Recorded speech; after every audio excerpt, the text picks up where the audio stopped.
इस सिविल सेवा दिवस पर टीम दृष्टि सभी ऑनलाइन और पेनड्राइव कोर्सेज पर 50% की छूट लेकर आई है। ऑफर तिथि केवल 21 अप्रैल है। इसके लिए डाउनलोड करें दृष्टि लर्निंग ऐप।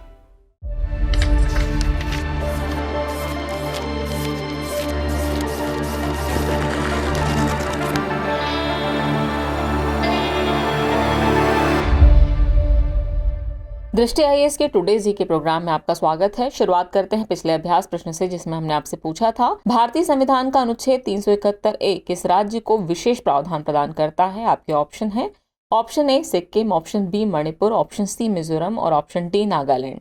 तो इस प्रश्न का सही उत्तर है विकल्प डी नागालैंड। आप में से इस प्रश्न का कई लोगों ने एकदम ठीक जवाब दिया है। इसी तरह अपने सुझाव, प्रतिक्रिया और जवाब हमें भेजते रहिए, हमें इसका इंतजार रहता है। चलिए अब इस प्रश्न से रिलेटेड आगे की बात को एक्सप्लेनेशन से समझते हैं।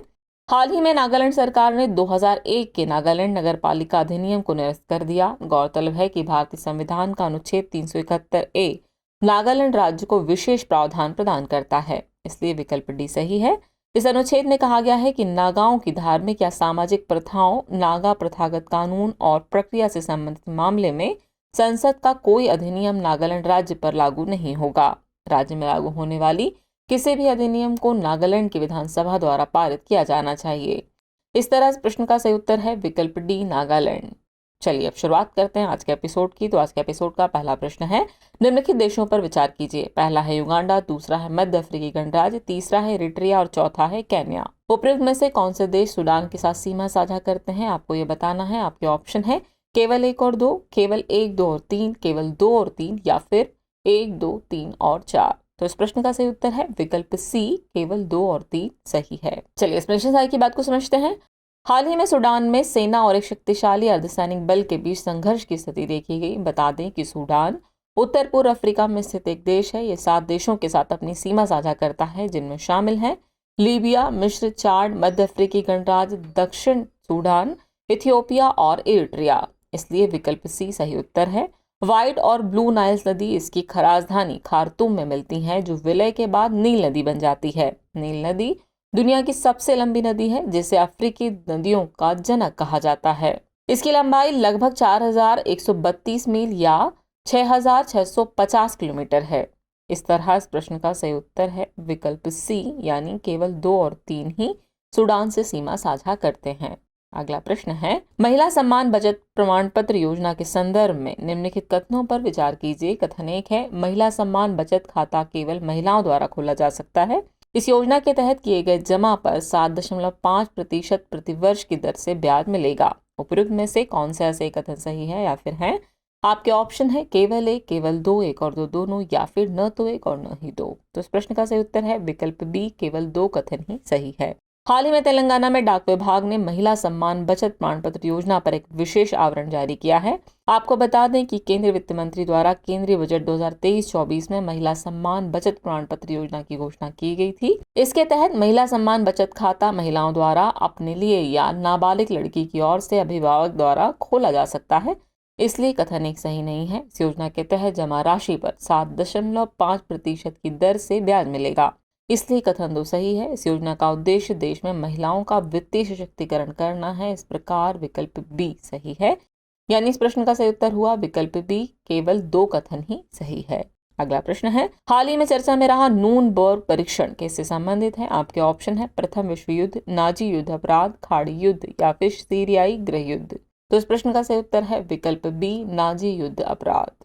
हाल ही में नूर्नबर्ग परीक्षणों के अंतिम जीवित अभियोजक बेंजामिन फेरेंज का संयुक्त राज्य अमेरिका में 103 वर्ष की आयु में निधन हो गया। बेंजामिन फेरेंज केवल 27 साल के थे जब उन्हें नूर्नबर्ग परीक्षणों के लिए मुख्य अभियोजक नामित किया गया था। बता दें कि नाजी युद्ध अपराधियों को न्याय दिलाने के इरादे से जर्मनी के नूर्नबर्ग में नूर्नबर्ग परीक्षण किए गए थे, इसलिए विकल्प भी सही है। इससे मानवता के खिलाफ अपराधों के लिए 22 नाजी अधिकारियों पर मुकदमा चलाया गया था। इस तरह इस प्रश्न का सही उत्तर है विकल्प बी, नाजी युद्ध अपराध। नेक्स्ट क्वेश्चन है, विशेष विवाह अधिनियम 1954 के संबंध में निम्नलिखित कथनों पर विचार कीजिए। कथन 1 है, ये विभिन्न धर्मों या जातियों के लोगों के विवाह के लिए कानूनी ढांचा प्रदान करता है। कथन 2 है, यह अधिनियम केवल हिंदुओं, मुसलमानों, सिखों और ईसाइयों के लिए है। उपयुक्त में से कौन सा ऐसे कथन सही है या फिर है। आपके ऑप्शन है केवल 1, केवल 2, 1 और 2 दोनों, या फिर न तो 1 और न ही 2। तो इस प्रश्न का सही उत्तर है विकल्प ए, केवल 1 कथन ही सही है।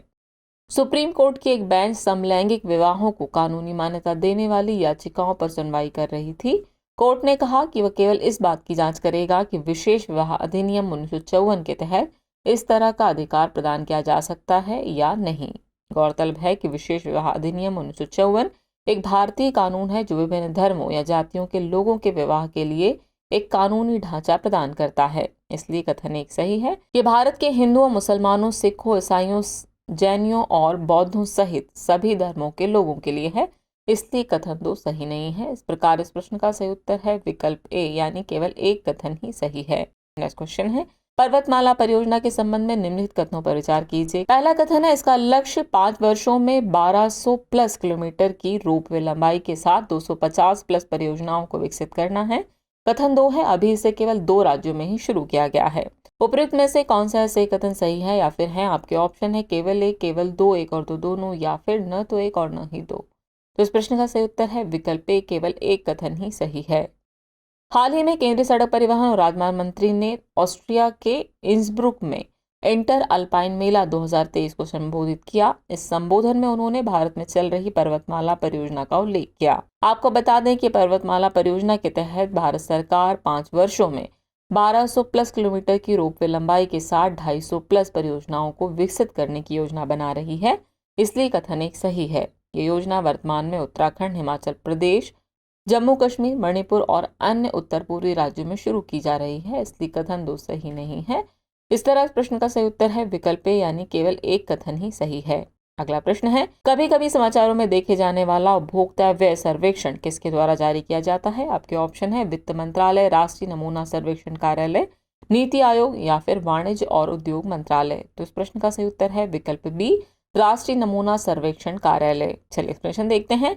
हाल ही में सामने आई एक रिपोर्ट के मुताबिक उपभोक्ता व्यय सर्वेक्षण 2022-23 और 2023-24 के नतीजे 2024 के चुनाव के बाद ही सामने आ सकेंगे। बता दें कि उपभोक्ता व्यय सर्वेक्षण घरेलू प्रति व्यक्ति मासिक उपभोक्ता व्यय का अनुमान लगाता है। ये परिवारों द्वारा उपभोग की जाने वाली वस्तुओं और सेवाओं, भोजन और गैर खाद्य के उपभोग पर खर्च के संबंध में जानकारी एकत्र करने के लिए डिजाइन किया गया है।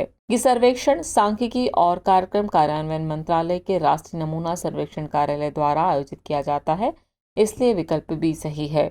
बताते चलें कि राष्ट्रीय नमूना सर्वेक्षण कार्यालय राष्ट्रीय सांख्यिकी कार्यालय के अंतर्गत आता है। इस तरह इस प्रश्न का सही उत्तर है विकल्प बी, यानी राष्ट्रीय नमूना सर्वेक्षण कार्यालय। अगला प्रश्न, डिजिटल हाईवे के संदर्भ में निम्नलिखित कथनों पर विचार कीजिए। कथन एक है, इसे राष्ट्रीय राजमार्ग रसद प्रबंधन लिमिटेड यानी NHLML द्वारा कार्यान्वित किया जा रहा है। कथन 2 है, इसमें राष्ट्रीय राजमार्गों के किनारे ऑप्टिकल फाइबर केबल बिछाना शामिल है। उपयुक्त में से कौन सा सही कथन सही है, या फिर है आपके ऑप्शन है केवल एक, केवल 2, एक और 2 दोनों, या फिर न तो एक और न ही 2। तो इस प्रश्न का सही उत्तर है विकल्प सी, एक और 2 दोनों ही कथन सही हैं। हाल ही में भारतीय राष्ट्रीय राजमार्ग प्राधिकरण यानी NHAI ने कहा है कि वह 5G नेटवर्क जैसी प्रौद्योगिकियों के तेजी से रोल आउट के लिए दिल्ली मुंबई एक्सप्रेस वे और हैदराबाद बेंगलुरु कॉरिडोर को डिजिटल हाईवे के रूप में विकसित करेगा। आगे इसने कहा कि NHAI की वित्त वर्ष 25 तक देश भर में लगभग 10,000 किलोमीटर ऑप्टिक फाइबर केबल यानी OFC बिछाने की योजना है। राष्ट्रीय राजमार्ग रसद प्रबंधन लिमिटेड यानी NHLML ऑप्टिक फाइबर केबल ढांचा तैयार करने के लिए राष्ट्रीय राजमार्गों के साथ एकीकृत उपयोग गलियारे विकसित करते हुए डिजिटल हाईवे का निर्माण करेगी। इसलिए कथन 1 और 2 दोनों ही सही है। राष्ट्रीय राजमार्ग रसद प्रबंधन लिमिटेड यानी NHAI के पूर्ण स्वामित्व वाला विशेष प्रयोजन वाहन यानी स्पेशल पर्पस व्हीकल SPV है।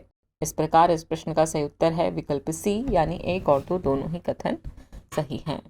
अगला प्रश्न है, गर्भइनी कार्यक्रम किस मंत्रालय या संस्था की एक पहल है? आपके ऑप्शन है स्वास्थ्य एवं परिवार कल्याण मंत्रालय, महिला एवं बाल विकास मंत्रालय, जैव प्रौद्योगिकी विभाग, या फिर नीति आयोग। तो इस प्रश्न का सही उत्तर है विकल्प सी, जैव प्रौद्योगिकी विभाग। हाल ही में गर्भइनी कार्यक्रम में काम कर रहे भारतीय वैज्ञानिकों ने प्री मैच्योर या प्री टर्म शिशुओं में आनुवांशिक मार्करों की पहचान की है। यह अध्ययन इसलिए महत्वपूर्ण है क्योंकि समय से पहले जन्म विश्व स्तर पर नवजात मृत्यु और उनकी जटिलताओं का सबसे बड़ा कारण है। गर्भावस्था के 37 पूर्ण सप्ताह से पहले जन्म को प्रीमेच्योर या प्री टर्म जन्म के रूप में परिभाषित किया जाता है। आपको बता दें कि गर्भ इनी कार्यक्रम विज्ञान और प्रौद्योगिकी मंत्रालय के जैव प्रौद्योगिकी विभाग की एक पहल है, इसलिए विकल्प सी सही है। यानी इस प्रश्न का सही उत्तर हुआ विकल्प सी, जैव प्रौद्योगिकी विभाग। चलिए अब हम पहुंच गए एपिसोड के अंतिम प्रश्न पर। तो अंतिम प्रश्न है, हाल ही में चर्चित अभिलेख पटल पोर्टल किसकी पहल है? आपके ऑप्शन है भारतीय राष्ट्रीय अभिलेखागार, भारतीय पुरातत्व सर्वेक्षण, राष्ट्रीय अपराध रिकॉर्ड ब्यूरो या फिर प्रशासनिक सुधार और लोक शिकायत विभाग। तो इस प्रश्न का सही उत्तर है विकल्प ए, भारतीय राष्ट्रीय अभिलेखागार। चलिए एक्सप्लेनेशन से आगे की बात को समझते हैं। हाल ही में प्रधानमंत्री ने भारतीय राष्ट्रीय अभिलेखागार के 1 करोड़ से अधिक पृष्ठों वाले अभिलेख पटल पोर्टल की प्रशंसा की है, इसलिए विकल्प ए सही है। बता दें कि अभिलेख एक संस्कृत शब्द है जिसका उपयोग भारत में प्राचीन काल से पत्थर या धातु पर उत्कीर्ण लेखों के लिए किया जाता है। वहीं पटल भी संस्कृत शब्द है जिसका अर्थ है मंच या सतह। इन दोनों शब्दों के संयोजन को portal for access to archives and learning के संक्षिप्त के रूप में अपनाया गया है। यह इंटरनेट के माध्यम से भारतीय राष्ट्रीय अभिलेखागार के डिजिटल संग्रह तक पहुंचने के लिए एक वेब पोर्टल है। इस तरह इस प्रश्न का सही उत्तर होगा विकल्प ए, यानी कि भारतीय राष्ट्रीय अभिलेखागार। चलिए वक्त हो चला है आज के एपिसोड से रिलेटेड अभ्यास प्रश्न को नोट करने का। तो अभ्यास प्रश्न है, हाल ही में समाचारों में रहा काली टाइगर रिजर्व किस राज्य में स्थित है? आपके ऑप्शन है option A Goa, option B Karnataka, option C Tamil Nadu या फिर ऑप्शन डी महाराष्ट्र। तो व्यूअर्स इस प्रश्न का जवाब कमेंट बॉक्स में देना न भूलें। जल्द ही मिलते हैं नए एपिसोड में कुछ और नए सवालों के साथ। तब तक के लिए शुक्रिया।